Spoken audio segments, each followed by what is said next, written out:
نحمده ونصلي على رسوله الكريم اما بعد فاعوذ باللہ من الشیطان الرجیم بسم اللہ الرحمن الرحیم۔ احناف کے اصول حدیث کے حوالے سے پڑھ رہے تھے، جس کے اندر ہم نے سب سے پہلے امام صاحب رحمۃ اللہ علیہ سے لے کر زمانہ حاضر کے محقق اور علماء کے حوالے سے مختصر انداز کے اندر ان کے حالات زندگی کو پڑھا، اور اس کے ضمن میں ان کی مختلف کتابوں کو پڑھا، اور ساتھ ساتھ ان کے بیان کردہ اصول حدیث کو اور اصول فقہ کو جو ہے وہ مختصر انداز کے اندر پڑھا۔ اس کے بعد جو ہے وہ ہم نے الحمدللہ جو ہے وہ اصول حدیث کی جو تقسیمات تھیں ان کے حوالے سے پڑھنا شروع کیا کہ احناف کے ہاں اور محدثین کے درمیان اخبار کی تقسیم کے درمیان کیا فرق ہے، کہ احناف جو ہے وہ خبر مشہور کی کیا تعریف کرتے ہیں، خبر احاد کی کیا تعریف کرتے ہیں، اور محدثین کا جو ہے وہ احناف کے ساتھ کیا اختلاف رہا ہے، اور اس کے علاوہ خبر متواتر کا جو حکم ہے یا اس کی تعریف کے اندر قیود ہیں ان کی کیا تفاصیر ہے۔ تو الحمدللہ اس حوالے سے ہم نے جو ہے وہ پڑھ چکے ہیں۔ ابھی جو ہم جو ہے وہ آخر میں جو ہم نے پڑھا تھا وہ خبر احاد کی جو ہے وہ متن کے لحاظ سے جو ہے وہ تعریفات کے حوالے سے پڑھا تھا، جس کے اندر جو ہے ہم نے انقطاع ظہری اور انقطاع باطنی کے حوالے سے پڑھا جو ہے وہ، اور اس کے ضمن کے اندر جو ہے ہم نے مختلف اور بھی مسائل کو مختصر انداز کے اندر جو ہے وہ پڑھا ہے، اور تفصیل کے ساتھ ہم نے جو ہے وہ جو اصول ہم بیان کرتے گئے ہیں احناف کے حوالے سے اور محدثین کے حوالے سے، ان کی عقلی نقلی دلائل کو ہم نے بڑی تفصیل سے پڑھا، اور ان کی کتابوں کے حوالے بھی جو ہے وہ ہم نے جو ہے وہ پڑھ چکے ہیں۔ تو بات چل رہی تھی خبر واحد کے حوالے سے کہ متن کے حوالے سے اس کی کیا کیا شرائط لگائی جاتی ہیں۔ تو اس کے لیے جو ہے وہ 5 شرائط کا ہم نے جو ہے وہ پڑھ چکے تھے۔ چھٹی شرط یہ تھی کہ اللہ یرد فیما تعم بہ البلوى، کہ وہ خبر واحد ایسے شرعی احکام میں وارد نہ ہو کہ جس حکم شرعی کو عموم بلوہ حاصل ہو۔ بالفاظ دیگر کے عموم بلوہ کا مطلب یہ ہوتا ہے کہ بہت بڑی تعداد، یعنی وہ مسئلہ کہ جو اتنا ضروری ہو کہ اکثر مسلمانوں کو اس مسئلے کی ضرورت پڑتی ہو، یعنی وہ مسئلہ عام ہو، شہرت و تواتر کی حد تک پہنچا ہوا ہو، ہر بندے کو اس کی جو ہے وہ مسلمان کو ضرورت پڑتی ہو، اس مسئلے کو جو ہے وہ عموم بلوہ کا کہتے ہیں کہ اس مسئلے کو عموم بلوہ حاصل ہے۔ تو خبر کو قبول کرنے اور اس پر عمل کرنے کے لیے احناف کے ہاں یہ شرط ہے کہ وہ ایسے حکم شرعی کے بارے میں وارد نہ ہو کہ جس کو عموم بلوہ حاصل ہو، اس حیثیت سے کہ تمام لوگ اس حکم شرعی کی طرف بہت زیادہ جو ہے وہ حاجت محسوس کرتے ہوں اس حکم کے جو ہے وہ بار بار پیش آنے کی وجہ سے، کیونکہ اس قسم کا جو شرعی مسئلہ ہوتا ہے اس کے ثبوت کے لیے ضروری ہے کہ وہ یا تو خبر مشہور یا خبر متواتر یا امت کے تلقی بالقبول سے کیا ہو، ثابت ہو۔ چنانچہ امام محمد رحمۃ اللہ علیہ اپنے مایہ ناز کتاب الحجہ علی اہل المدینہ کے اندر حضرت عمر رضی اللہ عنہ کی روایت کا جواب دیتے ہوئے فرماتے ہیں کہ جو حضرت عمر رضی اللہ عنہ سے روایت کی گئی ہے کہ انہوں نے سورہ حج کے اندر 2 سجدے کیے ہیں، تو حضرت رضی اللہ عنہ کے حوالے سے یہ بات نقل کی جاتی ہے، تو وہ ہمارے ہاں اس مسئلے کو جو ہے وہ عموم حاصل نہیں ہے، یعنی ہمارے ہاں اس مسئلے کو عموم بلوہ یا متواتر وغیرہ سے یہ حدیث جو ہے وہ حدیث وغیرہ سے ثابت نہیں ہے۔ بے شک اس کو حضرت عمر رضی اللہ عنہ سے اہل مصر میں سے ایک شخص نے جو ہے وہ روایت کیا ہے، اگرچہ یہ مسئلہ معروف و مشہور ہوتا تاکہ حضرت عمر رضی اللہ عنہ نے اس طرح کیا کہ 2 سجدے کیے، تو حضرت عمر رضی اللہ عنہ کے ساتھ جو مدینے میں رہنے والے تھے وہ لازمی اس مسئلے کو کیا کرتے، جان لیتے، یعنی فرماتے ہیں کہ اگر یہ مسئلہ جو 2 سجدوں والا مسئلہ ہے کہ حضرت عمر رضی اللہ عنہ سجدے سورہ حج کے اندر 2 سجدے کیے ہیں، اب یہ مسئلہ ایسا ہے کہ اس مسئلے کو تواتر یا کم از کم خبر مشہور یا صحابہ کے درمیان یہ مسئلہ کیا ہوتا، مشہور ہوتا، اس کو تلقی بالامہ ملی ہوئی ہوتی، یا پھر اس کے اندر جو ہے وہ اس حد تک پہنچا ہوتا کہ ایک کثیر جماعت کم از کم اس کو کیا کرتی، نقل کرتی، یعنی دیگر جو صحابہ اور تابعین وغیرہ مدینہ منورہ میں موجود تھے جو حضرت عمر رضی اللہ عنہ کے ساتھ رہتے تھے، ان کو لازمی اس مسئلے کا علم ہوتا ہے کہ عمر رضی اللہ عنہ نے سورہ حج کے اندر کیا کیے ہیں، 2 سجدے کیے ہیں، لیکن اس کے برعکس جو ہے وہ ان کو جو ہے وہ اس بارے میں جو ہے وہ معلومات نہیں ہے، اور نہ انہوں نے اس چیز کو بیان کرتے ہیں کہ عمر رضی اللہ عنہ نے جو ہے وہ یہ 2 سجدے کیے تھے۔ ان میں سے اکثر صحابہ کی جو ہے بارے سے کوئی چیز منقول نہیں ہے، اور جو تابعین ہے تو عمر رضی اللہ عنہ کے زمانے کے ساتھ ان کے ساتھ موجود تھے، ان سے بھی اس مسئلے کے اندر جو ہے وہ کوئی فتویٰ وغیرہ یا عمر رضی اللہ عنہ کا عمل نقل نہیں کیا جاتا۔ اور اس کے علاوہ جو ہے وہ جو مدینہ کے اطراف کے لوگ تھے جو آیا کرتے تھے عمر رضی اللہ عنہ کے ساتھ، تو ان کے ہاں بھی عمر رضی اللہ عنہ کا یہ فعل معروف ہونا چاہیے تھا، لیکن ان کے اطراف مدینہ کے اندر بھی عمر رضی اللہ عنہ کا یہ فعل معروف نہیں ہوا، مشہور نہیں ہوا۔ تو یہ اتنا ایک اہم مسئلہ ہے کہ جس کے بارے میں جو ہے وہ کم و بیش سب کو جو ہے وہ جاننا ضروری تھا۔ اب یہ کہ خبر وحی ایسے مسئلے کے بارے میں وارد ہوئی ہے کہ اس مسئلے کی ہر مسلمان کو ضرورت ہے۔ اگر یہ مسئلہ ثابت ہوتا ہے مشہور یا متواتر سے، تو یہ جو ہے وہ اس چیز کی علامت تھی کہ یہ واقعتاً یا عمر رضی اللہ عنہ کا کیا فعل ہے یا قول ہے، جس طرح بھی ہے، کیا عمر رضی اللہ عنہ نے یہ فعل اس طرح کیا ہے یا عمر رضی اللہ عنہ نے اس طرح فرمایا ہے، تو اس کے لیے جو ہے وہ خبر متواتر یا مشہور کا ہونا کیا تھا، ضروری تھا۔ لیکن اس کا خبر مشہور متواتر سے ثابت نہ ہونا یہ اس چیز کی علامت ہے کہ اس خبر واحد کے اندر کوئی نہ کوئی جو ہے وہ ضعف کیا ہے، موجود ہے۔ اس شرط پر امام محمد رحمۃ اللہ علیہ کے خاص الخاص جو شاگرد قاضی عیسیٰ بن ابان رحمۃ اللہ علیہ نے بھی جو ہے وہ عمل کیا ہے کہ اس شرط کو انہوں نے امام قاضی عیسیٰ بن ابان رحمۃ اللہ علیہ کے حوالے سے ان کے شاگرد امام ابوبکر جساس رحمۃ اللہ علیہ نے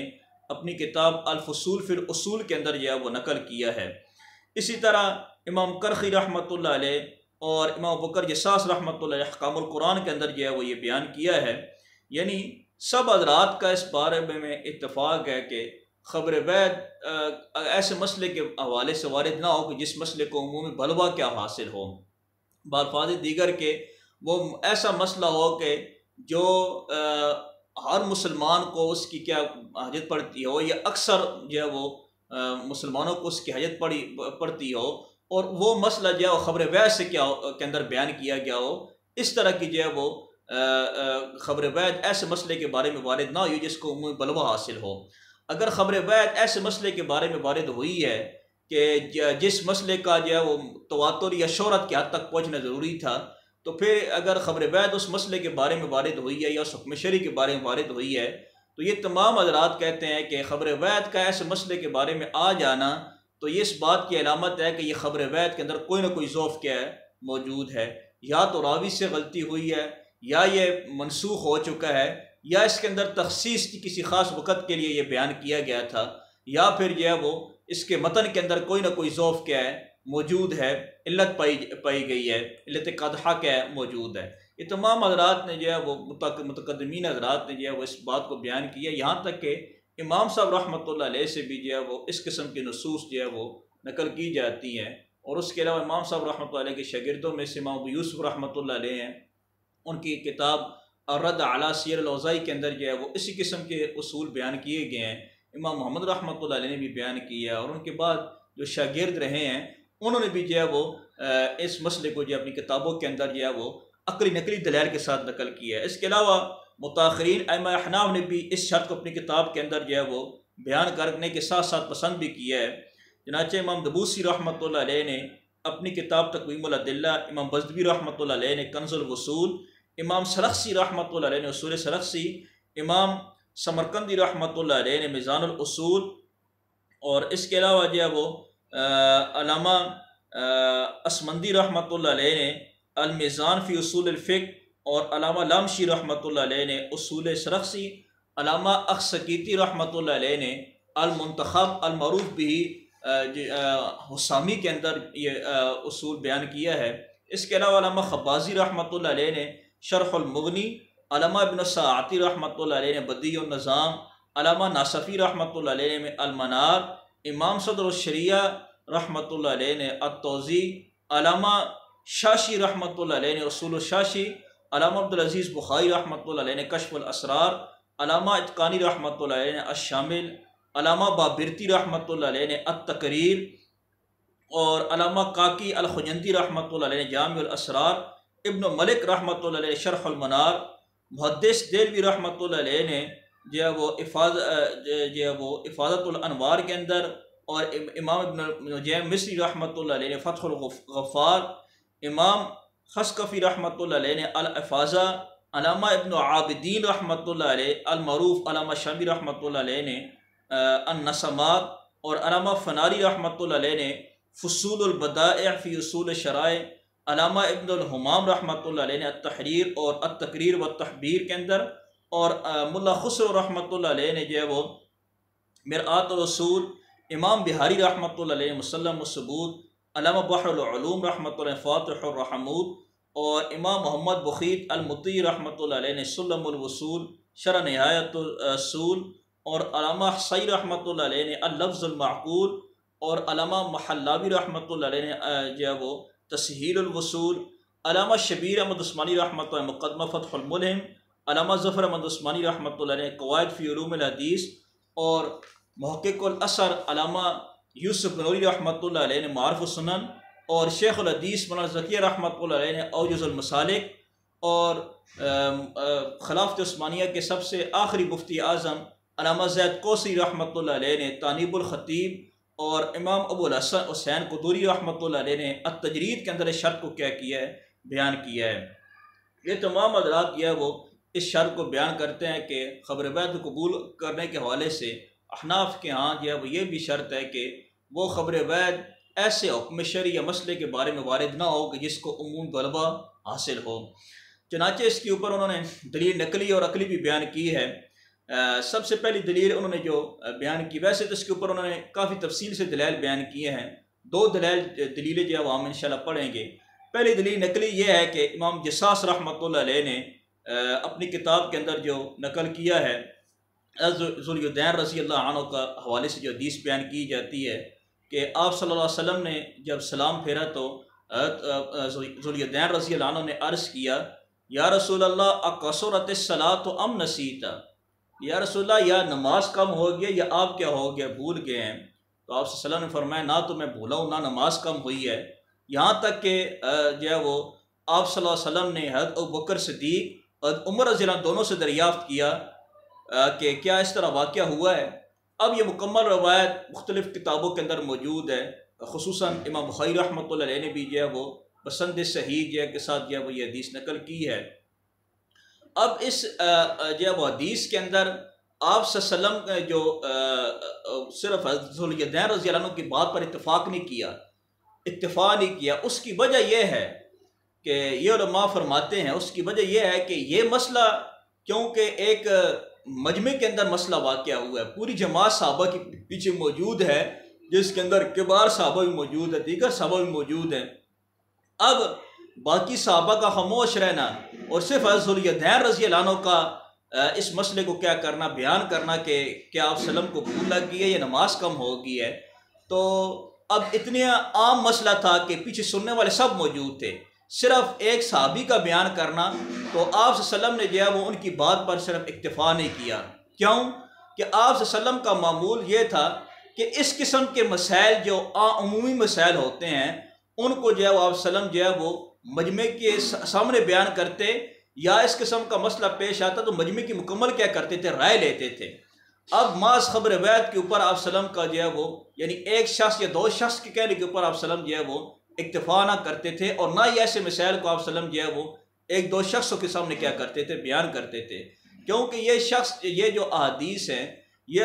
مسائل ہیں، تو یہ ان کے کیونکہ امت میں سے ہر ایک کو ضرورت حاجت پڑتی تھی، اس لیے آپ صلی اللہ علیہ وسلم وہ عمومی طور پر مجمع کے اندر بیان کرتے تھے۔ اور یہ آپ صلی اللہ علیہ وسلم کے جو بھولنے کا واقعہ ہے،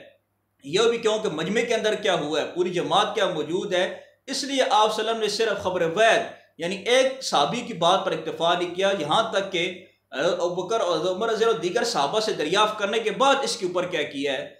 اس کے بعد حکم کیا کیا ہے، صادر کیا ہے۔ اب آپ صلی اللہ علیہ وسلم کا وہ اس مسئلے کو عمومی بلوا دینا، یعنی ایک صحابی پر اکتفا نہ کرنا، اس چیز کی علامت ہے کہ اگر کوئی حکم شرعی ایسا ہو جس کو عمومی بلوا حاصل ہو اور وہ ایک بندے سے بیان کرنے والا ہو، تو اس کی بات وہ حجت نہیں ہوگی، یا تو تعویل کی جائے گی یا پھر اس کو کیا کر دیا جائے گا، ترک کر دیا جائے گا۔ یہ بھی اس چیز کی علامت ہے کہ آپ صلی اللہ علیہ وسلم کا جو فعل ہے یہ اس پر دلالت کرتا ہے کہ بعض ایسے تواتر اور مشہور اور ایسے عام مسائل کے اندر جو ہے وہ بعض ایک جو ہے وہ صحابی یا چند جو ہے وہ بندوں کی باتوں پر اتفاق نہیں کرنا چاہیے، بلکہ ایسے مسئلے کے اندر جو ہے وہ تواتر یا شہرت کا ہونا کیا ہے ضروری ہے۔ اب یہ مسئلہ جو یہ حدیث جو ہے وہ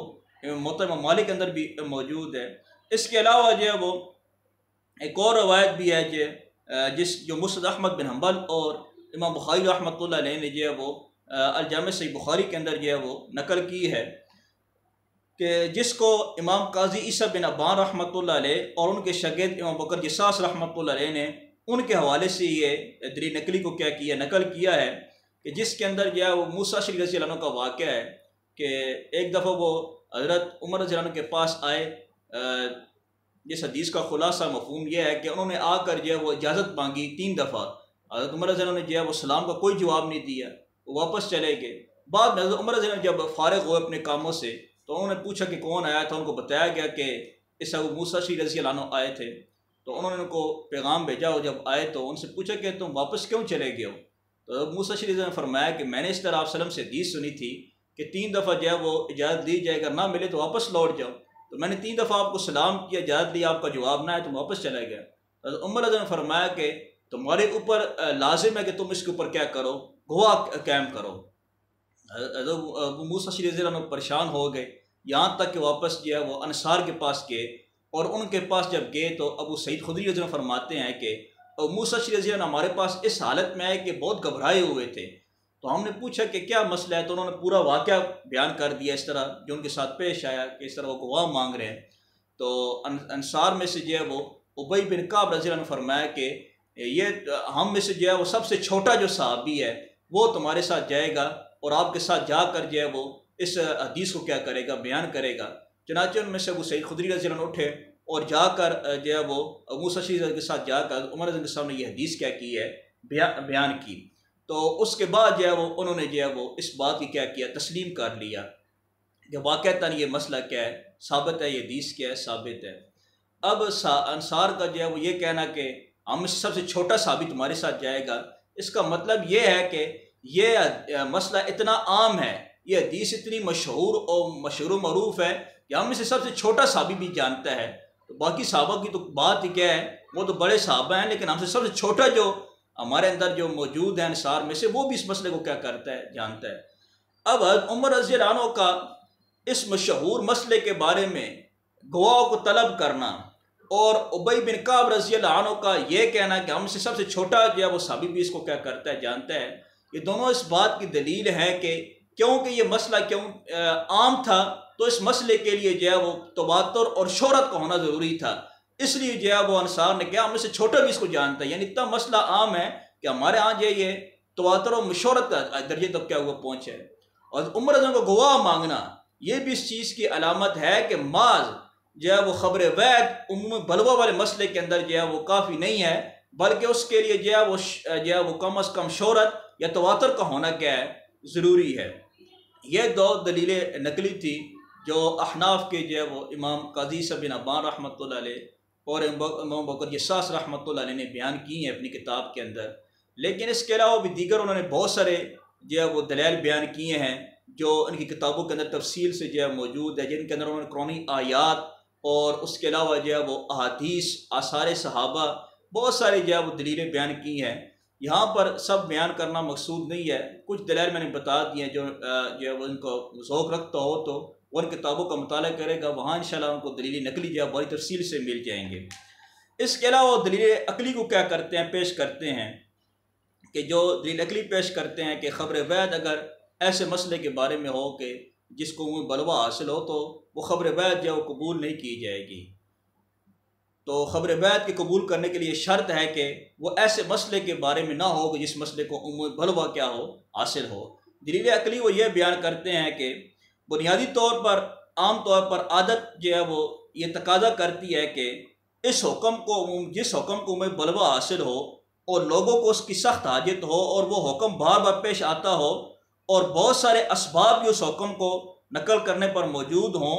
تو کیونکہ وہ حکم یا تو فرض ہوگا یا واجب ہوگا یا حرام کے بارے میں ہوگا، تو آپ صلی اللہ علیہ وسلم اس جیسے اہم حکم شرعی کے لیے ایک یا چند لوگوں کو خطاب کر کے حدیث بیان نہیں کرتے، بلکہ آپ صلی اللہ علیہ وسلم کا طرز مبارک یہ تھا کہ ایسے مسائل کو ایک بڑی جماعت کے سامنے بیان کرتے جن کی تعداد یا تو تواتر یا کم از کم شہرت تک پہنچی جاتی۔ اب اگر ایسے مسئلے کے بارے میں صرف خبر وحید موجود ہو، باوجود اس کے کہ اس مسئلے کی اکثریت مسلمانوں کو ضرورت ہو، تو اس سے ہمیں یہ بات معلوم ہو گئی یا تو یہ خبر وحید منسوخ ہو چکی ہے، یا اس کے اندر راوی کو کیا ہوا ہے، صاحب ہوا ہے، خطا ہوئی ہے، یا کوئی دوسری جو ہے وہ علت وغیرہ کیا ہے موجود ہے۔ اب یہ دلیل عقلی انہوں نے اس مسئلے کے اوپر بیان کی ہے، جس کو امام بکر جساس رازی رحمۃ اللہ علیہ نے الفصول فی الاصول، علامہ عبدالحی لکھنوی رحمۃ اللہ علیہ نے جو ہے وہ اپنی کتاب کے اندر، اور اس کے علاوہ جو ہے وہ علامہ ابن الحمام رحمۃ اللہ علیہ نے التحریر، اور علامہ بابرکی رحمۃ اللہ علیہ نے التقریر، اور علامہ شبیر احمد عثمانی رحمۃ اللہ علیہ نے مقدمہ فتح الملم کے اندر جو ہے وہ یہ بات بیان کی ہے۔ اب یہ مسئلہ تو تھا احناف یہاں، اس کے حوالے سے جو ہے وہ خبر وحید آیا، اگر ایسے مسئلے کے بارے میں ہو کہ جس کو میں بلوا حاصل ہو تو خبر وحید قبول کی جائے گی یا نہیں کی جائے گی، تو ائمہ شافعیہ میں سے امام خطیب بغدادی رحمۃ اللہ علیہ نے الفقی والمتفقہ، اور امام شیرازی رحمۃ اللہ علیہ نے اللمع، اور امام غزالی رحمۃ اللہ علیہ نے اپنی کتاب المرخول، اور امام رازی رحمۃ اللہ علیہ نے المحصول، اور علامہ زرکشی رحمۃ اللہ علیہ نے البحر المحیط کے اندر جو ہے محیط کے اندر البحر المحیط کے اندر جو ہے وہ اس اصول کو بیان کیا اور اس اصول کو پسند بھی کیا ہے۔ اس کے علاوہ ائمہ حنابلہ نے بھی اس اصول کو جو ہے وہ پسند کیا ہے، شرط کو پسند کیا ہے، جیسا کہ قاضی ابو یعلیٰ موصلی رحمۃ اللہ علیہ نے العدۃ فی اصول الفقہ کے اندر، علامہ قلوازانی رحمۃ اللہ علیہ نے التمہید، اور امام ابن تیمیہ رحمۃ اللہ علیہ نے المسودہ کے اندر اس جو ہے وہ شرط کو کیا کیا پسند کیا ہے۔ اس کے علاوہ ائمہ مالکیہ میں سے ابن حاجب رحمۃ اللہ علیہ نے المنتہا، اور امام قرافی رحمۃ اللہ علیہ نے شرح و تنقیح الفصول کے اندر جو ہے وہ اس شرط کو بیان کرنے کے ساتھ اس کو قبول بھی کیا ہے۔ تو خلاصہ کلام یہ نکلتا ہے کہ یہ شرط ائمہ احناف کے ہاں جس طرح جو ہے وہ قبول کی گئی ہے، ضروری ہے، اس طرح دیگر مسائل کے جو ہے وہ ثلاثہ کے اندر بھی جو ہے وہ ان کے محققین علماء نے بھی اس کو بیان کرنے کے ساتھ ساتھ پسند بھی کیا ہے۔ یہاں پر ایک اہم تنبیہ جو ہے وہ ضروری ہے، جس کا جاننا بہت اہم ہے، وہ یہ ہے کہ ہم سب کو یہ بات معلوم ہونی چاہیے، جو اصول حدیث کے حوالے سے ذوق رکھتے ہیں، اس کو پڑھتے پڑھاتے ہیں، چاہے وہ طلباء ہیں یا اساتذہ ہیں، تو یہ بات لازمی اس کو جان لینی چاہیے کہ بے شک وہ خبر وحید جو کسی حکم شرعی کے حوالے سے بیان کی جائے، اور وہ مسئلہ بھی حکم شرعی بھی ایسا ہو کہ جس میں بلوا حاصل ہو، تو احناف اس کے لیے شرط لگاتے ہیں کہ وہ خبر وحید ایسے حکم شرعی کے حوالے سے اگر وارد ہو کہ جس کو میں بلوا حاصل ہے، تو وہ خبر وحید قبول نہیں کی جائے گی۔ یہ اس وقت ہے کہ جب اس خبر وحید کے سے جو ہے وہ فرض، واجب یا کسی چیز کی حرمت کو کیا کی جا رہی ہو، بیان کی جا رہی ہو، تب جا کر یہ شرط لگائی جائے گی۔ اس کے علاوہ اگر خبر وحید کے اندر جو ہے وہ ایسا حکم شرعی بیان کیا جا رہا ہے جو ندب، استحباب یا قرات وغیرہ ثابت کی جا رہی ہے، تو پھر اس مسئلے کے بارے میں احناف جو ہے وہ یہ فرماتے ہیں کہ خبر وحید بھی ایسے مسائل کے اندر کیا ہو جاتا ہے، ان مسائل کے اندر جو ہے وہ امور بلوا وغیرہ کی قید جو ہے وہ نہیں لگاتے ہیں۔ اگر مسئلہ اگر مستحب ثابت ہو رہا ہے، یا قرات کا مسئلہ ہے، یا اس کے علاوہ ندب کیا ہو رہا ہے اس ثابت ہو رہا ہے، تو ایسا مسئلہ کے اندر اگر خبر وحید آ جائے تو ایسے مسئلے کے اندر جو ہے وہ احناف جو ہے وہ اس خبر وحید کو کیا کر لیتے ہیں، قبول کر لیتے ہیں، چاہے وہ مسئلہ امور بلوا کے ساتھ تعلق رکھنے والا ہو یا نہ ہو، اس کے اندر یہ قید نہیں رکھتے ہیں۔ مثال کے طور پر ایک مسئلہ جو ہے وہ مستحب کا مسئلہ ہے، اور مستحب بھی ایسا ہے کہ اس مستحب والے مسئلے کو کیا عمومی بلوا حاصل ہے، یعنی ہر جو ہے وہ نمازی کو اس مستحب کے بارے میں پتہ ہے، ہر مسلمان کو جو ہے وہ اس کے بارے میں پتہ ہے، اور وہ اتنا عام مسئلہ ہے، اور اس مسئلے کے بارے میں خبر وحید جو ہے وہ بیان آئی ہے، خبر وحید سے وہ حکم ثابت ہو رہا ہے، حالانکہ مسلمانوں کو ان کی بہت ضرورت پڑ رہی ہے، لیکن وہ جو ہے وہ مستحب ہے، جو خبر ویس چیز ثابت ہو رہی ہے وہ خبر جو ہے وہ مستحب عمل ثابت ہو رہا ہے یا ندب والا عمل ثابت ہو رہا ہے یا قرات والا عمل کیا ہو رہا ہے ثابت ہو رہا ہے، تو ایسے مسائل کو خبر اگر مسائل جن کو عمومی بلوہ حاصل ہو اور وہ مسائل جو خبر ویس سے ثابت ہو رہے ہوں، تب بھی احناف کیا کر لیتے ہیں، قبول کر لیتے ہیں۔ ان کے ہاں صرف فرض جو ہے وہ واجب، فرض یا حرمت کا مسائل کے اندر جو ہے وہ خبر بیت اگر بلوہ کے مسئلے کے حوالے سے بیان کی جا رہی ہو تو خبر بیت کو قبول نہیں کیا جاتا ہے۔ عمومی مسائل جو عام مسائل ہوتے ہیں جو استحباب وغیرہ یا دیگر حکم شرعی ہیں، تو ان کے لیے احناف جو ہے وہ یہ شرط بیان نہیں کرتے۔ اب یہ اس قید کا جاننا انتہائی ضروری ہے۔ بہت سارے علماء اس قید سے جو ہے وہ غافل رہے ہیں، چنانچہ احناف کی بہت ساری کتب کے اندر اس قید کو جو ہے وہ جب اس شرط کو بیان کیا جاتا ہے تو اس کے ساتھ یہ قید بیان نہیں کی جاتی، حالانکہ متقدمین ائمہ احناف نے اس قید کو مستقل طور پر اپنی کتابوں میں جو ہے وہ ذکر کیا ہے، جیسے کہ امام بکر جساس رازی رحمۃ اللہ علیہ احکام القرآن اور الفصول فی الاصول، اور امام ابو حسین قدوری رحمۃ اللہ علیہ نے التجرید، اور علامہ ابن الحمام رحمۃ اللہ علیہ نے التحریر، اور علامہ ابن امیر حاج رحمۃ اللہ علیہ نے تحسیر التحریر، اور امام بہاری رحمۃ اللہ علیہ نے مسلم الثبوت، علامہ زید کوسی رحمۃ اللہ علیہ نے فقہ آل العراق، اور علامہ شبیر احمد عثمانی رحمۃ اللہ علیہ مقدمہ فتح الملم کے اندر اس قید کو بیان کرنے کے ساتھ ساتھ تنبیہ بھی بیان کی ہے۔ بعض ائمہ احناف نے اس قید کو بیان نہیں کیا، بلکہ انہوں نے اپنی کتابوں میں یہ ذکر کیا ہے کہ چاہے خبر وید ایسے حکم کے بارے میں ہو کہ جس کو عمومی بلوہ حاصل ہو، تو اگر خبر وید سے اگرچہ مباح ثابت ہو رہا ہو، مندوب ثابت ہو رہا ہو، چاہے کچھ بھی ثابت ہو رہا ہو، تو پھر اس مسئلے کے اگر ایسا مسئلہ کہ جس کو عمومی بلوہ حاصل ہو تو خبر وید قبول نہیں کی جائے گی۔ یعنی یہ حضرات یہ کہتے ہیں کہ انہوں نے مطلقاً بیان کیا ہے، انہوں نے واجب، فرض یا حرمت کی قید نہیں لگائی ہے۔ وہ کہتے ہیں کہ اگر ایسا مسئلہ جس کو عمومی بلوہ حاصل ہو، اس سے اگر مستحب بھی ثابت ہو رہا ہے اور وہ خبر وید اس مسئلے کے بارے میں وارد ہوئی ہے تو وہ خبر وید قبول نہیں کی جائے گی۔ یہ ان علماء کو جو ہے وہ تھوڑے سے صعب ہوا ہے اس مسئلے کے اندر، جیسے کہ امام بحر العلوم رحمۃ اللہ علیہ جو فواتح الرحمود، اور علامہ محمد بخیت المطیعی رحمۃ اللہ علیہ سلم الوصول شرح نہایت اصول کے اندر جو ہے وہ انہوں نے جو ہے وہ اس مسئلے کو اسی انداز کے اندر کیا کیا، بیان کیا۔ کچھ دیگر بعض ائمہ احناف نے بھی بیان کیا ہے۔ یہ ان کو اصل میں احناف کے جو ہے وہ مسئلے کو شرط کو سمجھنے کے اندر یہ کیا ہوا ہے، صعب ہوا ہے۔ تو ان کی یہ بات محققین علماء نے ان کی اس بات کے ساتھ اتفاق نہیں کی ہے، نہ متقدمین اور نہ ہی متاخرین نے ان کی بات کو جو ہے وہ قبول کیا ہے۔ اب یہاں پر ایک اور اہم تنبیہ جو ہے وہ ضروری ہے، وہ یہ ہے کہ ائمہ شافعیہ اور بعض ائمہ احناف کے نزدیک جو ہے وہ جب خبر وید ثابت ہو جائے، سند کے ساتھ اور ثابت ہو جائے، مکمل طور پر صحت کی شرائط موجود ہوں اور متن کے اندر بھی کسی قسم کی علت موجود نہ ہو،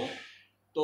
ائمہ شافعیہ اور بعض احناف کے علماء یہ کہتے ہیں کہ جب خبر وید ثابت ہو گئی ہے متن اور سند کے لحاظ سے، تو چاہے وہ ایسے مسئلے کے بارے میں وارد ہو کہ جس کو بلوہ بھی حاصل ہو، تب بھی وہ خبر وید کیا ہوگی، حجت ہوگی۔ ان حضرات نے بھی اپنی کتابوں کے اندر جو ہے وہ دلائل نقل کیے ہیں۔ برگب ائمہ احناف کے ہاں جو ہے وہ یہ شرط جو ہے وہ واجب اور فرض کے اور حرمت کے حوالے سے کیا کی جاتی ہے، بیان کی جاتی ہے، اور تمام ائمہ احناف محققین نے اس شرط کو کیا کیا ہے، بیان کیا ہے۔ خلاصہ کلام یہ نکلا ہے کہ خبر وید کو قبول کرنے کے لیے یہ شرط ہے احناف کے ہاں کہ وہ ایسے مسئلہ شرعی یا حکم شرعی کے بارے میں وارد نہ ہو کہ جس سے جو ہے وہ فرض اور یا وجوب یا حرمت ثابت ہو رہی ہو اور اس مسئلے کو بلوہ حاصل ہو، ایسے مسئلے کے بارے میں جو ہے وہ وارد نہ ہو، تب جا کر وہ خبر وید کیا ہوگی، قبول کی جائے گی۔ تو یہ وہ شرط لگاتے ہیں۔ یہ تو چھٹی شرط تھی جو ابھی ہم نے پڑھی ہے۔ ساتویں شرط احناف یہ بیان کرتے ہیں کہ استمرار و حفظ راوی لمرویہ من آن التحمل الی الاداء، یعنی کہ خبر وید کو قبول کرنے کے حوالے سے یہ شرط ہے کہ راوی نے جب حدیث سنی اس وقت سے لے کر حدیث بیان کرنے وقت تک اس کو وہ حدیث یاد ہونی چاہیے، یعنی درمیان کے اندر اس کو بالکل بھولے نہ، یہ شرط لگاتے ہیں۔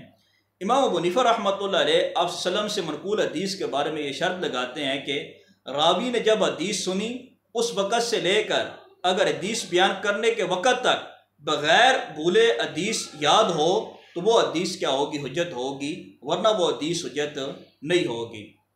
اب یہ جو شرط ہے امام حنیفہ رحمۃ اللہ علیہ نے بیان کی ہے، امام سرخسی رحمۃ اللہ علیہ اصول سرخسی کے اندر، اور اس کے علاوہ جو ہے وہ امام صدر الشریعہ رحمۃ اللہ علیہ شرح ادب القاضی کے اندر، علامہ ناصفی رحمۃ اللہ علیہ نے جو ہے وہ یہ شرط بیان کی ہے۔ اس کے علاوہ علامہ کاکی الخنجندی رحمۃ اللہ علیہ نے جامع الاسرار کے اندر، علامہ ناصفی رحمۃ اللہ علیہ نے جو ہے وہ المنار کے اندر، اور علامہ امیر ابن الحاج رحمۃ اللہ علیہ نے جو ہے وہ التقریر و تحصیر کے اندر جو ہے وہ یہ شرط بیان کی ہے۔ اس کے علاوہ علامہ سیوطی رحمۃ اللہ علیہ نے تدریب الراوی کے اندر، علامہ جو ہے وہ ابن الجیم مصری رحمۃ اللہ علیہ فتح الغفار کے اندر، اور علامہ بحر العلوم رحمۃ اللہ فاتح الرحمود، اور سلم الوصول شرح نہایت اصول کے اندر جو ہے وہ علامہ محمد بخیت مطیع رحمۃ اللہ علیہ نے، اور اس کے علاوہ جو ہے وہ خاص الخاص جو ہے وہ اس مسئلے کو علامہ نوشہ کشمیری رحمۃ اللہ علیہ نے فیض الباری شرح البخاری کے اندر، اور علامہ زید کوسی رحمۃ اللہ علیہ تعلیب الخطیب کے اندر جو ہے وہ یہ بیان کیا ہے کہ امام حنیفہ رحمۃ اللہ علیہ جو ہے وہ خبر وحید کو قبول کرنے کے حوالے سے یہ شرط لگاتے تھے کہ جو خبر وحید کو بیان کرنے والے ایسے راوی ہونے چاہیے کہ جس دن سے انہوں نے حدیث کو سنی ہے اور جس دن وہ بیان کر رہے ہیں اس درمیان کے زمانے سے اور ابتدا انتہا تک ان کو حدیث جو ہے وہ بھولی نہ ہو، تب جا کر حدیث قبول کی جائے گی۔ ان تمام کتب کے اندر جو ہے وہ علماء احناف نے جو یہ بیان کی ہے۔ اس کے علاوہ امام دار الحجرہ امام مالک بن انس رحمۃ اللہ علیہ نے بھی جو ہے وہ اس شرط کو بیان کیا ہے، جیسا کہ محدث رام ہرمزی رحمۃ اللہ علیہ نے جو ہے المحدث الفاصل کے اندر، اور امام ابن عدی رحمۃ اللہ علیہ نے الکامل کے اندر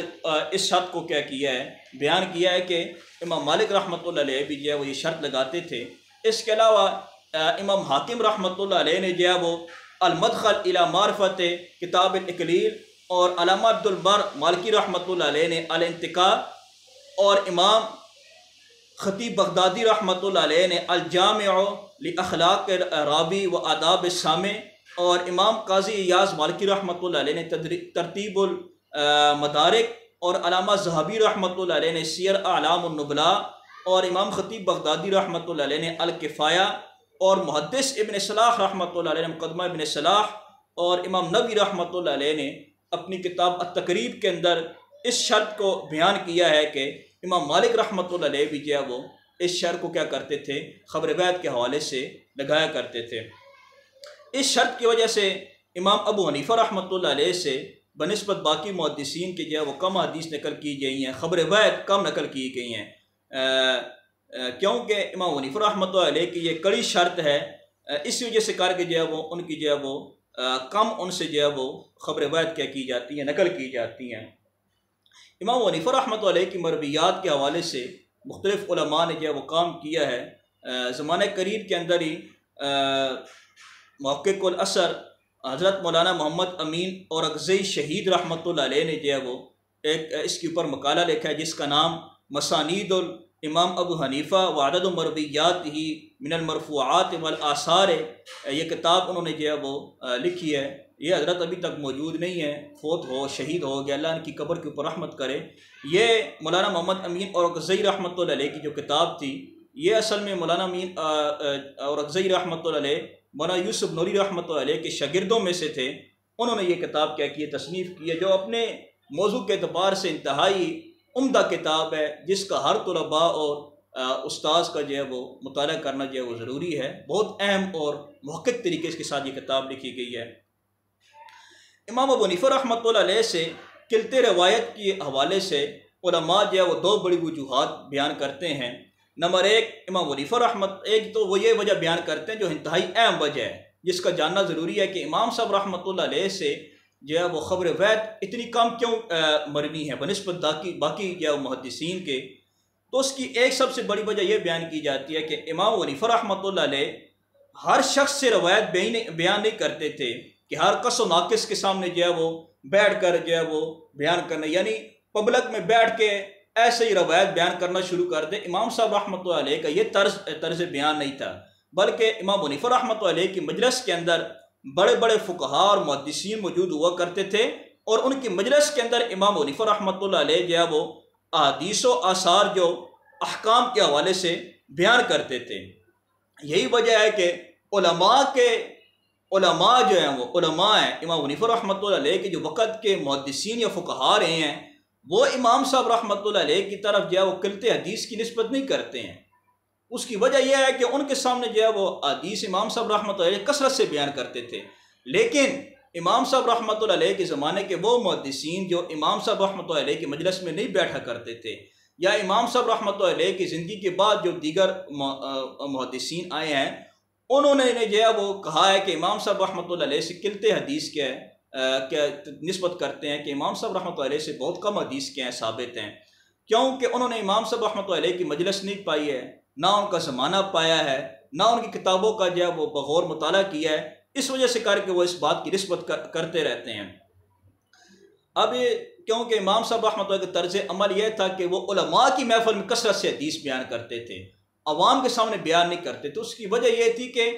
عوام کے اندر وہ صلاحیت، وہ علمی استعداد موجود نہیں کہ وہ حدیث کو مکمل طور پر کیا کر سکیں، سمجھ سکیں۔ یہی وجہ ہے کہ احکام کا مسئلہ، کیونکہ احکام اور جو عقائد کا مسائل ہوتے ہیں یہ انتہائی جو ہے وہ تفصیل اور باریکی کا کیا کرتے ہیں کی طرف یہ میلان رکھتے ہیں کہ یہ احکام والی حدیث اور عقائد کی حدیث، ان کا سمجھنا جو ہے وہ بہت نازک مسئلہ ہوتا ہے، اس کو باریک بینی سے سمجھنا جو ہے وہ علماء کا کام ہے، عوام کا کام نہیں ہے۔ ویسے امام صاحب رحمۃ اللہ علیہ عوام کے سامنے ان کے اصلاحی طور پر مسائل وغیرہ ان کو بتایا کرتے تھے، لیکن خصوصاً جب حدیث بیان کرتے تو امام صاحب رحمۃ اللہ علیہ علماء کے درمیان کیا کرتے تھے، بیان کرتے تھے۔ یہی وجہ ہے کہ یہ علماء امام صاحب رحمۃ اللہ علیہ کو جو ہے وہ محدثین میں سے، کبار محدثین میں سے شمار کرتے تھے۔ یہ حضرات جو بڑے بڑے علماء جو ہے ان کی محفل میں بیٹھا کرتے تھے۔ یہی وجہ ہے کہ جب ان کے سامنے تو حدیث آ گئیں، لیکن باقی محدثین کے سامنے وہ حدیث نہیں آتی تھیں۔ یہی وجہ ہے کہ وہ حضرات اپنی کتابوں کے اندر یہ لکھتے ہیں کہ امام صاحب رحمۃ اللہ علیہ سے بہت کم حدیث کیا ثابت ہیں۔ ایک بہت بڑی وجہ یہ بھی ہے جس کو علامہ زید کوثی رحمۃ اللہ علیہ تانیب الخطیب کے اندر جو ہے وہ بڑی تفصیل سے جو ہے وہ سند کے ساتھ بیان کیا ہے۔ اس کے علاوہ علامہ محدث عبد الغفار رحمۃ اللہ علیہ نے دفع الاوہام عن مسئلۃ قراءۃ خلف الامام کے اندر اور اس بات کو جو ہے وہ حافظ صالح جو ہے وہ دمشقی رحمۃ اللہ علیہ نے بھی جو ہے وہ بیان کیا ہے، جو انہوں نے عقود الجمان کے اندر کیا کیا، اپنی کتاب کے اندر تفصیل کے ساتھ کیا کیا ہے، بیان کیا ہے۔ اس مذکورہ جو ہے وہ اس شرط کی وجہ سے یہ جو ہے وہ جو ان علماء نے اپنی کتابوں کے اندر بات لکھی ہے، یہ ایک بہت اہم بات ہے کہ جس کی وجہ سے کر کے امام صاحب رحمۃ اللہ علیہ کی طرف قلت حدیث کی نسبت کی جاتی ہے۔ اس کے علاوہ دوسری بڑی وجوہات جو امام صاحب رحمۃ اللہ علیہ کے جو ہے وہ معاصرین بیان کرتے ہیں یا دیگر منصفین بیان کرتے ہیں، وہ ایک یہ بھی وجہ ہے کہ امام صاحب رحمۃ اللہ علیہ سے قلت روایت کی کہ امام صاحب رحمۃ اللہ علیہ جو بھی ہم نے مذکورہ شرط پڑھی ہے وہ لگایا کرتے تھے کہ وہ خبر بیعت قبول کی جائے گی کہ جس کے راوی کا سننے والے دن سے لے کر بیان کرنے والے دن تک وہ حدیث یاد ہو۔ اب یہ شرط کی وجہ سے کر کے امام صاحب رحمۃ اللہ علیہ سے بہت کم جو ہے وہ روایت نقل کی جاتی ہیں۔ اس شرط کو امام سرخسی رحمۃ اللہ علیہ دیگر احناف نے بیان کیا ہے۔ اب یہ کہ کیونکہ بہت کڑی شرط ہے، اس وجہ سے کر کے امام صاحب رحمۃ اللہ علیہ سے بنسبت دوسرے محدثین کی کم حدیث نقل کی جاتی ہیں۔ اس کے بعد شرط ثامن ہے کہ 8ویں شرط ہے کہ احناف کے ہاں جو ہے وہ ایک شرط یہ لگائی جاتی ہے خبر بیعت کے حوالے سے، 8ویں شرط یہ لگائی جاتی ہے کہ راوی کا عمل اپنی روایت کے خلاف نہ ہو۔ اب اس کے حوالے سے کافی تفسیر انشاءاللہ ہم پڑھیں گے۔ اکثر اوقات یہاں پر غلطی یہ ہوتی ہے کہ طلباء جو ہے وہ یا اساتذہ یا کوئی بھی جو بیان کر رہے ہوتے ہیں اس شرط کو، وہ یہی سمجھ لیتے ہیں، پڑھتے پڑھاتے رہتے ہیں کہ راوی کا عمل اپنی روایت کے خلاف ہو تو وہ روایت حجت نہیں ہے۔ یہ بات بھی اپنی جگہ درست ہے، لیکن اس اصول کے لیے تفصیل موجود ہے۔ بعض صورتوں کے اندر جو ہے وہ راوی کا اپنا خلاف عمل جو ہے وہ حجت نہیں ہوتا، اور بعض صورتوں کے اندر جو ہے وہ حجت ہوتا ہے اور روایت کو ترک کر دیا جاتا ہے۔ اس کی تفصیل انشاءاللہ ہم ابھی پڑھیں گے۔ یہ جو اصول شاشی اس کے علاوہ نور انوار یا دیگر پڑھتے ہیں ان کے لیے اس اصول کا جاننا جو ہے وہ انتہائی ضروری ہے۔ چنانچہ جمہور فقہا اور محدثین کے نزدیک راوی کا عمل و فتویٰ اس کی روایت کے خلاف حدیث میں مجبتان نہیں ہوگا، یعنی اس کی وجہ سے کر کے روایت میں کسی قسم کا جو ہے وہ ضعف نہیں ہوگا، اس لیے کہ ضروری اس کی راوی کی روایت ہے جو آپ وسلم سے کیا ثابت ہے، اس کو قبول کرنا ثابت ہے، نہ کہ اس راوی کے عمل و فتویٰ کو قبول کرنا کیا ہے ضروری ہے۔ چنانچہ یہ ایک اس قاعدے پر عمل کرتے ہیں کہ العبرۃ بما روا لا رآ، کہ اعتبار راوی کی روایت کا ہے نہ کہ راوی کا کیا فتوے کا ہے۔ یہ محدثین جو ہے وہ خبر بعد قبول کرنے کے حوالے سے یہ شرط نہیں لگاتے ہیں، ان کی تفسیر اپنی کتابوں کے اندر عقلی نقلی طور پر موجود ہے۔ جمہور ائمہ احناف کے نزدیک خبر بعد قبول کرنے کے لیے یہ بھی شرط ہے کہ راوی کا عمل اپنی روایت کے خلاف نہ ہو، چاہے قولاً چاہے فعلاً۔ جب راوی کی مخالفت حدیث کے ساتھ پائی جائے گی تو یہ بعض صورتوں کے اندر احناف کی ہاں جو ہے مجب قدح ہے ہوگی، یعنی وہ اس وقت جو ہے وہ اس نے ظن کی تلقین کرتے ہیں اور راوی کی مخالفت کو یا تو یہ کہتے ہیں کہ یہ راوی نے جو اس حدیث کی مخالفت کی ہے یا تو یہ حدیث منسوخ ہو چکی ہے، یا یہ ہے کہ یہ ندب اور استحباب پر محمول کرتے ہیں، جیسے کہ امام جو ہے وہ طحاوی رحمۃ اللہ علیہ نے اپنی کتاب شرح معانی الاثار کے اندر اور اس کے علاوہ شرح مشکل الاثار کے اندر جو ہے وہ اسی اصول پر عمل کیا ہے کہ راوی کا عمل یا اس کا فتویٰ اپنی روایت کردہ حدیث کے خلاف ہو تو احناف کے ہاں جو ہے وہ اس کی کل جو ہے وہ 3 صورتیں بنتی ہیں۔ یہ 3 صورتیں جاننا بہت ضروری ہیں جو احناف کی اس شرط کو بہت واضح اور احسن طریقے سے بیان کرتی ہیں۔ نمبر 1 صورت یہ ہے کہ راوی کا عمل یا اس کا فتویٰ اپنی بیان کردہ حدیث سے پہلے ہوگا یا بلوغت سے پہلے ہوگا، تو اس صورت میں حدیث حجت ہوگی نہ کہ صحابی کا عمل یا فتویٰ، اس لیے کہ جب راوی حدیث بیان کر رہا ہے پھر وہ اس سے پہلے عمل کے مخالف ہے تو یہ اس بات کی دلیل ہے کہ اس نے اپنے پہلے عمل یا فتویٰ سے کیا کر لیا، رجوع کر لیا۔ یعنی راوی اگر کوئی حدیث بیان کرتا ہے، سمجھ میں آ گیا، اور وہ حدیث اس وقت بیان کرتا ہے کہ جب اس نے اپنا فتویٰ دیا تھا تو اس نے وہ فتویٰ اس حدیث کو بیان کرنے سے پہلے دیا تھا، یا اس نے یہ فتویٰ جو ہے وہ بلوغت سے پہلے دیا تھا اور بلوغت کے بعد اور اپنے فتوے کے بعد اس حدیث کو کیا کرتا ہے، بیان کرتا ہے، اب یہ قطعی طور پر یہ چیز ثابت ہو جاتی ہے تو احناف کہتے ہیں کہ اب اس حدیث کو حجت مانا جائے گا، اس راوی کے اس عمل اس فتوے کو جو ہے وہ قبول نہیں کیا جائے گا، کیونکہ یہ اس چیز کی علامت ہے کہ اپنے فتوے کے بعد اس حدیث کو بیان کرنا اس چیز کی علامت ہے کہ وہ حدیث یا تو اس کے پاس سندن صحیح نہیں پہنچی ہے یا پھر یہ ہے کہ وہ حدیث کیا ہو چکی ہے، منسوخ ہو چکی ہے۔ یہ پہلی صورت ہے۔ دوسری صورت یہ ہے کہ راوی کا عمل یا اس کا فتویٰ اس کی بیان کردہ حدیث سے پہلے ہو یا بعد میں ہو، یا راوی کا عمل و فتویٰ بلوغت سے پہلے ہو یا بعد میں ہو، ان تمام صورتوں کا کوئی علم نہیں ہے کہ راوی نے آیا جو فتویٰ اور عمل اس راوی کا جو عمل منقول ہے یا اس کا جو فتویٰ نقل کیا گیا ہے یہ اس کی بیان کردہ حدیث سے پہلے ہے یا بعد میں ہے، یا راوی کا عمل و فتویٰ بلوغت سے پہلے ہے یا بعد میں ہے، اس میں کسی قسم کا کوئی علم جو ہے وہ موجود نہیں ہے کہ یہ کب اس نے جو ہے وہ یہ فتویٰ اور عمل دیا ہے، تو اس صورت کے اندر بھی جو ہے وہ راوی کی حدیث حجت ہوگی، راوی کا جو ہے وہ عمل جو ہے وہ فتویٰ حجت نہیں ہوگا۔ اس کی وجہ یہ ہے کہ راوی کے عمل اور فتوے کے اندر جو ہے وہ شکوک و شبہات پائے جاتے ہیں، بخلاف حدیث کے کہ اس کا ثابت ہونا قطعی طور پر ثابت ہے، اس کی صحت بھی ٹھیک ہے، اس کا متن بھی ٹھیک ہے، لہذا اس صورت کے اندر جو ہے وہ راوی کے عمل کو ترک کر دیا جائے گا اور حدیث کو کیا کیا جائے گا، حجت مانا جائے گا۔ اب یہ 2 صورتیں ایسی ہیں کہ ان کے اندر جو ہے وہ احناف جو ہے وہ راوی کے عمل کے خلاف ہونے کے باوجود جو ہے وہ حدیث کو حجت مانتے ہیں، راوی کے عمل یا فتوے کو حجت نہیں مانتے ہیں۔ یہ 2 صورتیں ہیں آگے۔ اب تیسری صورت وہ ہے جس کو عمومی طور پر ہم اپنی کتابوں کے اندر پڑھتے ہیں، جیسے اصول شاشی ہو گیا، نور انوار ہو گئی، یا اس کے علاوہ جو ہے وہ اسامی کے اندر یا دیگر کتابوں کے اندر، یا عمومی طور پر جو دور حدیث کے طلباء ہیں ان کو پڑھاتے وقت اس اصول کو تعارض کے طور پر امام شافعی رحمۃ اللہ علیہ کے مسلک یا امام مالک رحمۃ اللہ علیہ دیگر ائمہ کے مسالک کے حوالے سے یہ جو بیان کی جاتی ہے یہ شرط، وہ خبر روایت کے حوالے سے یہ شرط ہے جس کو بھی ہم پڑھ رہے ہیں۔ یہ صورت ہے کہ جس کے اندر احناف جو ہے وہ راوی کے فتوے اور عمل کو کیا کرتے، اگر مخالف ہو حدیث کے تو اس حدیث کو کیا کر دیتے ہیں، یا تو تعویل کرتے ہیں، اس کو کیا کر دیتے ہیں، ترک کر دیتے ہیں، اور راوی کے فتوے اور عمل پر عمل کرتے ہیں۔ تیسری صورت جو ہے وہ یہ ہے کہ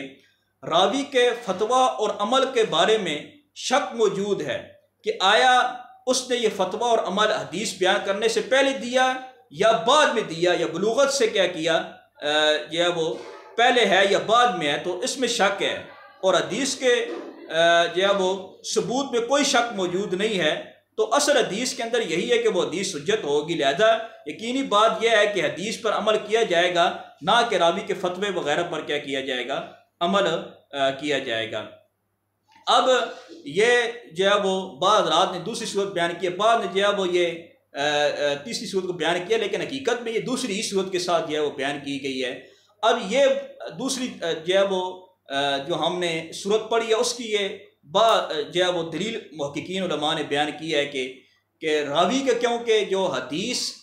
کے خلاف فتویٰ یا عمل موجود ہے اس کے اندر شک ہے، اور حدیث کے ثبوت پہ کوئی شک نہیں ہے، لہذا حدیث پر عمل کیا جائے گا، اس کے عمل کو چھوڑ دیا جائے گا۔ تیسری وہ صورت جس کے بارے میں بھی میں نے بتایا کہ عمومی طور پر رسول شاشی، نور الانوار، اسامی، یا اس کے علاوہ جو دور حدیث کے طلباء کو جو ہے وہ سنن ترمذی یا بخاری شریف کے دلائل کے بیان کرتے وقت جو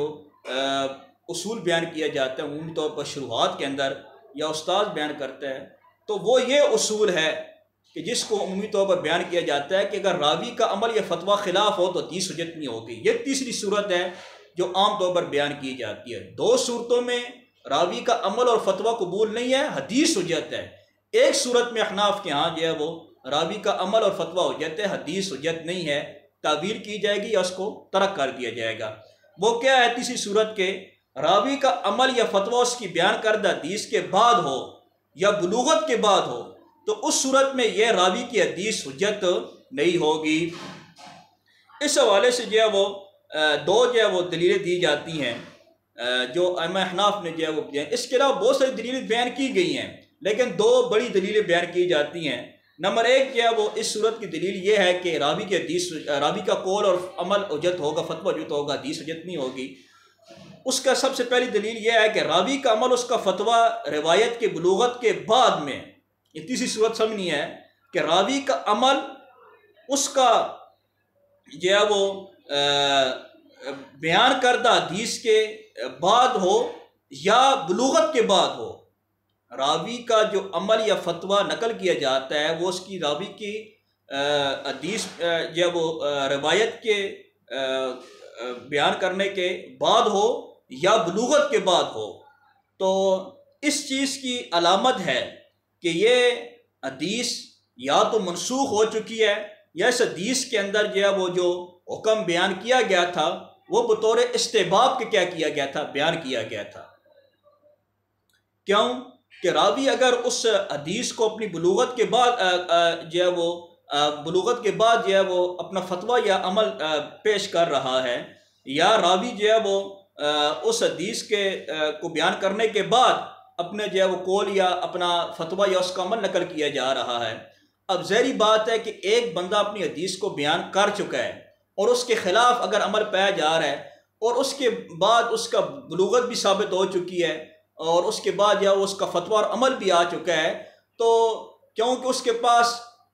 راوی حدیث کیونکہ زمانے کے اپنے محدث کے درجے تک تو ہو ہی ہوگا، اس کو علوم حدیث موجود ہے تب تو وہ حدیث بیان کر رہا ہے۔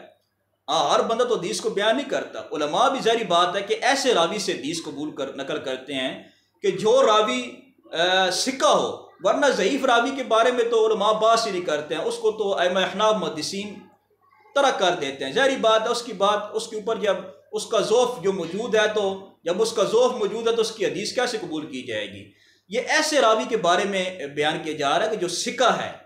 تو علماء اس کو کیا کرتے ہیں، ثقہ قرار دیتے ہیں۔ اب ظاہری بات ہے ایک بندہ ثقہ محدث ہے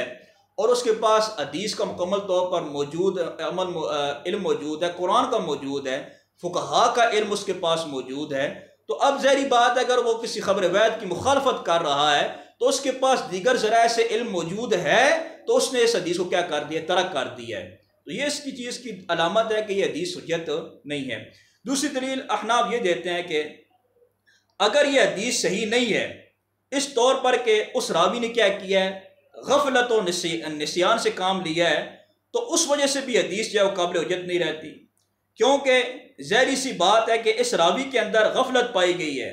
اور غافل کی روایت قبول نہیں ہوتی. چنانچہ یہ دونوں باتیں جو ہے وہ روایت کو قبول کرنے سے مانے ہیں. یعنی اگر یہ بات مان لیا جائے کہ راوی نے جو حدیث بیان کی ہے اور وہ جو ہے وہ راوی سے کیا ہو گئی ہے؟ غفلت ہو گئی ہے. راوی کا ایک طرف سے فتویٰ اور عمل موجود ہے بلوغت کے بعد اور اس روایت کے بعد، دوسری طرف اس کی جو حدیث ہے موجود ہے. اب اگر یہ مانا جائے کہ اس نے جو حدیث بیان کی تھی اس کے اندر کیا کی گیا ہے؟ نسیان پایا گیا، راوی کو اس وقت جو ہے وہ یاد نہیں رہا تھا حدیث بیان کرنا، ٹھیک طریقے سے بیان کرنا، تو تب بھی وہ حدیث حجت نہیں ہے. کیونکہ راوی کو اگر نسیان ہو گیا ہے، راوی کو ایک طرف سے نسیان ہو گیا ہے، یعنی راوی کے اندر نسیان کی اگر بیماری موجود ہے یا اس کو غفلت وہ کرتا ہے، تب بھی وہ حدیث حجت نہیں ہے. اس کی حدیث اس لیے حجت نہیں ہے کہ کیونکہ وہ غافل ہے اور غافل کی روایت جو ہے وہ قبول نہیں کی جاتی. یہ دو دلیلیں احناف نے جو ہے وہ بیان کی ہیں، جیسے کہ احناف کی جو ہے وہ کتاب کشف الاسرار اور قواعد فی علوم الحدیث، التقریر، اصول سرخسی اور امام بکر جساس رحمۃ اللہ علیہ نے جو ہے وہ الفصول فی الاصول کے اندر کیا کیا ہے؟ بیان کیا ہے. اس کی مثال پڑھتے ہیں جی کہ ان تینوں کی مسائل جو ہے وہ مثالیں جو ہے وہ علماء نے بیان کی ہیں. سب سے پہلی مثال جو ہے وہ ابو ہریرہ رضی اللہ عنہ کی روایت ہے، جو پہلی صورت کی مثال ہے کہ نبی کریم صلی اللہ علیہ وسلم نے فرمایا کہ اذا شرب الکلب فی اناء احدکم فلیغسل 7 مرات، رواہ امام بخاری، کہ جب تم میں سے کسی کے برتن کے اندر کتا منہ مار دے تو فرمایا کہ اس کو برتن کو 7 دفعہ کیا کرو؟ دھو. اب یہ امام ابو ہریرہ کی حدیث ہے. اس کے مقابلے میں ابو ہریرہ کا اپنا فتویٰ کیا ہے؟ ابو ہریرہ کا فتویٰ یہ ہے کہ اذا ولغ القلب فی الاناء فاحرقه ثم اغسله 3 مرات. فرماتے ہیں کہ اگر کسی کے برتن کے اندر کوئی کتا منہ مار دے تو اس کو پانی کو پھینک دو اور اس برتن کو 3 دفعہ کیا کر دو؟ دھو دو. یہ حضرت ابو ہریرہ کا فتویٰ امام دارقطنی رحمۃ اللہ علیہ سنن دارقطنی کے اندر اور امام طحاوی رحمۃ اللہ شرح ماری اور اثار کے اندر اور دیگر علماء نے اپنی کتابوں کے اندر کیا کیا؟ نقل کی ہے. اب ایک طرف ابو ہریرہ رضی اللہ عنہ کی حدیث ہے 7 دفعہ دھونے کی، دوسری طرف ابو ہریرہ رضی اللہ عنہ کو کیا ہے؟ اسے کیا کہتا ہے؟ فتویٰ کیا ہے؟ موجود ہے. اب جمہور علماء نے جو ہے وہ کا مذہب یہ ہے کہ جب منہ ڈال دیا تو 7 دفعہ کیا کیا جائے گا؟ دھویا جائے گا. وہ امام ابو ہریرہ رضی کیا کرتے ہیں؟ حدیث پر کیا کرتے ہیں؟ عمل کرتے ہیں. اور وہ فرماتے ہیں کہ قاعدہ یہ ہے کہ العبرۃ بما روا لا رعا، جیسا کہ تمہید کے اندر جو ہے وہ یہ قاعدہ بیان کیا گیا ہے کہ جمہور علماء فرماتے ہیں کہ راوی کی روایت کو دیکھ کر اعتبار کیا جائے گا، راوی کی رائے جو ہے وہ رائے کو نہیں دیکھا جائے گا. تو اب ظاہری بات ہے کہ روایت 7 دفعہ دھونے کی لہٰذا ابو ہریرہ کی حدیث کو لیتے ہیں اور ان کے قول اور فتوے کو کیا کر دیتے ہیں؟ ترک کر دیتے ہیں جمہور علماء. اس کے مقابلے میں احناف کا مذہب ہے، وہ کہتے ہیں ابو ہریرہ کا یہ قول، یہ عمل جو انہوں نے بیان کیا ہے، یہ بلوغ قلب کی صورت کے برتن کو 3 مرتبہ دھویا جائے گا. اور ابو ہریرہ کی روایت کے خلاف عمل اس بات کی دلیل ہے کہ وہ جو حدیث کے اندر حکم تھا 7 دفعہ بولنا یا تو منسوخ ہو چکا ہے یا دلالت حال اس بات کا تقاضا کر رہی ہے کہ جو حدیث کی دلالت ہے وہ اس چیز کا تقاضا کر رہی ہے کہ آپ صلی اللہ علیہ وسلم کی مراد 7 دفعہ دھونے سے استحباب پر کیا کیا جائے گا؟ محمول کیا جائے گا. کہ ابو ہریرہ نے جو حدیث نقل کی ہے وہ آپ صلی اللہ علیہ وسلم نے 7 دفعہ کہا ہے، وہ بطور استحباب کے احتیاط کے کہا تھا. اصل فتویٰ 3 دفعہ ہی دھونے کا کیا ہے؟ موجود ہے، اور حدیث بھی اس کے اوپر 3 دفعہ دھونے کی کیا ہے؟ موجود ہے. اب احناف کیا کرتے ہیں؟ احناف اس مسئلے کے اندر ابو ہریرہ کے فتوے کو کیا کرتے ہیں؟ عمل کرتے ہیں، حدیث کو کیا کر دیتے ہیں؟ ترک کر دیتے ہیں. کیونکہ احناف کے ہاں قاعدہ یہ ہے کہ العبرۃ بما رعا لا روا، کہ راوی کی رائے کا اعتبار کیا جائے گا، اس کی روایت کا اعتبار نہیں کیا. ابھی جو تیسری صورت ہم نے پڑھی ہے یہ اس حوالے سے مثال بیان کی جا رہی ہے، یہ مطلقاً مثال نہیں بیان کی جائے گی. تیسری صورت ہم نے پڑھی ہے جس کے اندر راوی کے فتوے اور قول پر عمل کیا جائے گا، اس کی حدیث پر عمل نہیں کیا جائے گا۔ یہ تیسری صورت کے حوالے سے یہ مثال بیان کی جا رہی۔ اب راوی کا عمل اپنے حدیث کے خلاف ہو تو احناف کے ہاں یہ ضروری نہیں کہ حدیث کو نسخی پر کیا جائے گا، منسوخ کیا جائے گا۔ یہاں پر ایک اہم بات یاد رکھنے کی ہے کہ احناف راوی کا عمل اگر حدیث کے خلاف آ جائے تو عمومی طور پر یہ کہا جاتا ہے اس روایت کو منسوخ کر دیا جائے، ترک کر دیا جائے گا۔ یہ اس طرح نہیں ہے۔ اگر راوی کا عمل روایت کے خلاف آ رہا ہے،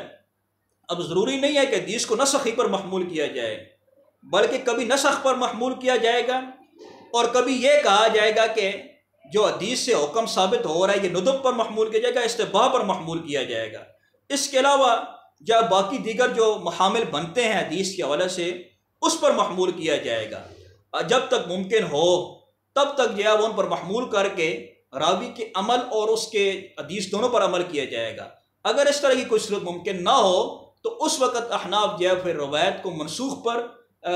محمول کرتے ہیں کہ یہ روایت منسوخ ہو جائے، کیونکہ اور راوی کے روایت پر، راوی کے فتوے اور عمل پر کیا کیا جائے گا، عمل کیا جائے گا۔ چنانچہ جو ہے وہ یہ اصول ایسا ہے کہ ائمہ احناف کے علاوہ جو ہے وہ دیگر مسالک کے علماء نے بھی اس کو قبول کیا، جیسے امام بہقی رحمۃ اللہ علیہ نے الحلیج کتاب، الحلیج والے مسئلے کے اندر جو ہے وہ عائشہ کے فعل میں تعارض ہوا تو امام بہقی رحمۃ اللہ علیہ نے اسی پر عمل کرتے ہوئے عائشہ کی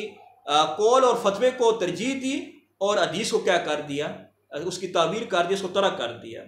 یہ روایت جو ہے عائشہ رضی اللہ عنہ کی جو روایت امام ابو داؤد رحمۃ اللہ علیہ نے اپنی کتاب السنن کے اندر، کتاب الزکوٰۃ کے اندر کیا کیا، نقل کیا۔ اس کے علاوہ معرفت سنن والآثار کے اندر کیا ہے، یہ بات موجود ہے۔ یہاں پر اہم بات یہ ہے کہ دو اہم مسائل کا جاننا کیا ہے وہ انتہائی ضروری ہے کہ راوی حدیث اگر بعض محتملات حدیث پر عمل کرتا ہے تو اس کا کیا حکم ہے۔ یہ تو بات ختم ہوگی کہ راوی اپنی روایت کے مخالف کرتے تو جو بھی بات ہے وہ مسئلہ جو ہے وہ ختم ہو چکا ہے۔ یہاں پر جو ہے وہ ایک اور جو ہے وہ اہم بات ہے جو انتہائی ضروری جاننے کی ہے، وہ یہ ہے کہ ایک حدیث جو ہے وہ مختلف معنی کا احتمال رکھتی ہے اور راوی کسی ایک پر معنی کو پر عمل کر لیتا ہے تو اس کے اندر کتنی صورتیں بنتی ہیں، کیا حکم بنتا ہے، یہ جاننا ضروری ہے۔ انشاءاللہ اس کو جو ہے وہ اگلے سبق کے اگلے درس کے اندر ہم انشاءاللہ پڑھیں گے کہ راوی اگر کسی محتمل حدیث سے کسی معنی کے اوپر عمل کر لیتا ہے تو اس کا حناف کے ہاں، یہ دیگر ائمہ کرام کے ہاں کیا حکم ہے، یہ انشاءاللہ آگے جو ہے وہ تفسیر آ رہی ہے۔ تو آج جو ہم نے جو ہے وہ پڑھی ہے وہ احناف جو ہے اس کا خلاصہ کلام یہ ہے کہ احناف کے ہاں جو ہے وہ خبر وحی قبول کرنے کے حوالے سے 10 شرائط تھیں، جن میں سے جو ہے وہ ہم نے آج جو ہے وہ 3 شرائط پڑھ لی، 6ٹی، 7ویں اور 8ویں شرائط ہم نے پڑھی ہے۔ تو خلاصہ کلام یہ نکلتا ہے کہ احناف کے ہاں جو خبر احاد کی جو شرائط بیان کی جاتی ہیں، خبر وحی قبول کرنے کی شرائط کی جاتی ہیں، اس کے اندر تفصیل کیا موجود ہے اس کا جاننا جو ہے وہ انتہائی ضروری ہے۔ وہ احناف کے لیے بھی ضروری ہے، احناف کے علاوہ دیگر مسالک والوں کو بھی ضروری ہے، تاکہ جو ہے وہ اس مسائل کو سمجھے، تاکہ جو احناف کے حوالے سے شکوک و شبہات پیدا ہوتے ہیں وہ ہمارے ذہنوں سے کیا ہو جائے، نکل جائیں۔ تو آج کے سبق اتنا ہی کافی ہے۔ تو اللہ تعالیٰ سے دعا ہے کہ جو کچھ ہم نے پڑھا سنا اس کے اوپر عمل کرنے کی توفیق عطا فرمائے۔ اور تمام ویور سے یہ میری درخواست ہے کہ اس ویڈیو کو اول سے لے کر آخر تک سنیں، تاکہ کیونکہ ہر لفظ ہر بات دوسرے کے ساتھ ملی ہوئی ہے، پوری سنیں گے تو آپ کو سمجھ میں آئے گا، تاکہ اچھی طریقے سے آپ کیا ہو سکیں، مستفید ہو سکیں۔ اور ویور سے یہ میری درخواست ہے جنہوں نے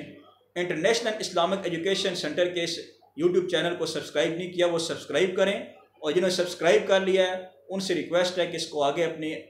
فیملی اور اپنے جو ہے وہ دوست احباب کے ساتھ شیئر کریں، تاکہ جو ہم سے ڈائریکٹ جو ہے وہ اصول حدیث احناف کے نہیں پڑھ سکتے یا جن کے ذہنوں میں شکوک و شبہات موجود ہیں، ان کو شکوک و شبہات موجود